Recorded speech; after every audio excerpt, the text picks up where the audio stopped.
Bonjour à tous, j'espère que vous allez bien. On se retrouve pour le 28e épisode des Titans du Monsterverse.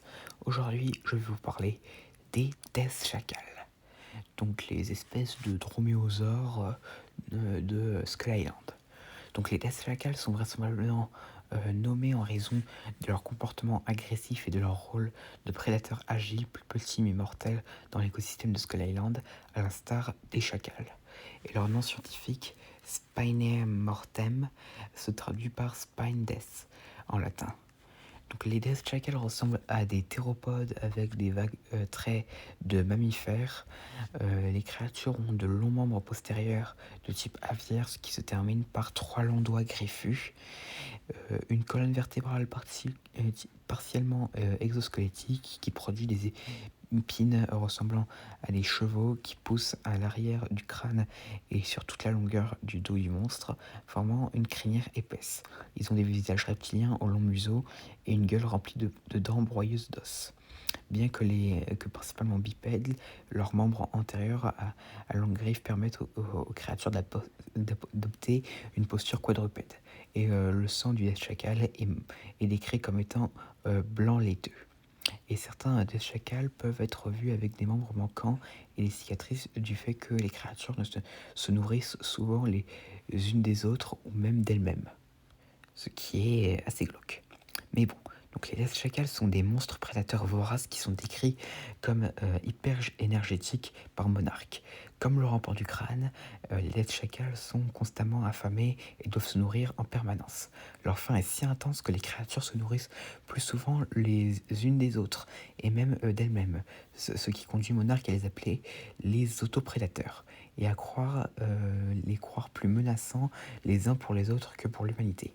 Les Death Jackals vivent en meute, comme chez les droméosauridés, et leurs meutes se comptent par dizaines et coopèrent pour abattre leurs proies lorsqu'elles sont disponibles. Presque immédiatement après qu'une équipe de 5 agents de Monarch soit écrasée sur Skull Island, ils sont attaqués par une meute de Death Jackal et qui tue et démembre Helen Karsten. Alors que les autres se retirent dans une grotte, les Death Jackal les suivent, mais avant qu'ils ne puissent achever le reste de l'équipe, le point de Kong les écrase, juste à l'extérieur de la grotte. Et quand Kong entre dans la grotte, plusieurs Death Jackal se sont écrasés dans sa main, et le reste s'enfuit de la grotte seulement pour être écrasé sous le pied de Kong. Après que Kong ait tué le Sirenjo qui avait attaqué l'équipe d'Aaron Brooks, une meute de Death Jackal et un troupeau de Psychovoltures arrivent pour se nourrir de la carcasse. Et plus tard, une autre meute de Death Jackal est ensuite venue attaquer l'équipe d'Aaron, mais le dénommé Rexio a réussi à les abattre. Un spécimen de Death Jackal est vu empaillé et exposé dans l'avant-poste 14 dans le sud des Philippines, qui porte le nom de code de Hollow Dark. Et plus tard sur Skull Island, un Death Jackal tentera de tuer Audrey Burns avant d'être abattu. Donc voilà, c'est tout ce que nous avons pour l'instant des Death Jackal. Nous verrons s'ils reviendront dans la série Skull Island qui sortira cette année ou dans un prochain film du Monsterverse. Voilà. Donc maintenant passons aux capacités.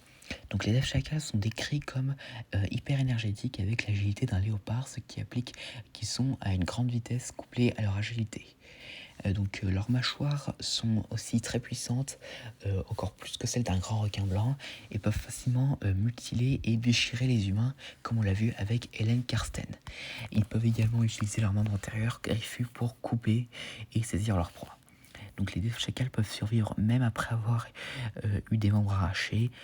Plusieurs coups de feu bien placés sont nécessaires pour en tuer un complètement.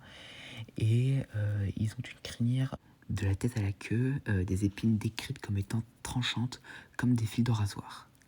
Donc maintenant passons aux anecdotes.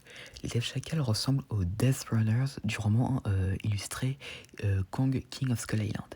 Et les Death Jackals sont également similaires aux charges du jeu Capcom Monster Hunter World en termes d'apparence et de comportement. Étant des créatures reptiliennes ressemblant à des chiens avec des crinières hérissées, un comportement de meute et des appétits voraces et gloutons, les Death Jackals sont également très similaires aux Taozi du film The Great Wall de Legendary Pictures en 2017. Cependant, les Death Jackals ressemblent davantage à des dinosaures. Et de nombreux death shakals de la bande dessinée montrent des membres manquants, et il est sous-entendu par le fichier de la créature de monarque pour les chacals qui sont peut-être consommés leurs propres membres dans les crises de famine. Donc voilà, j'espère que cette vidéo vous aura plu, n'hésitez pas à me dire ça dans les commentaires, et à la prochaine.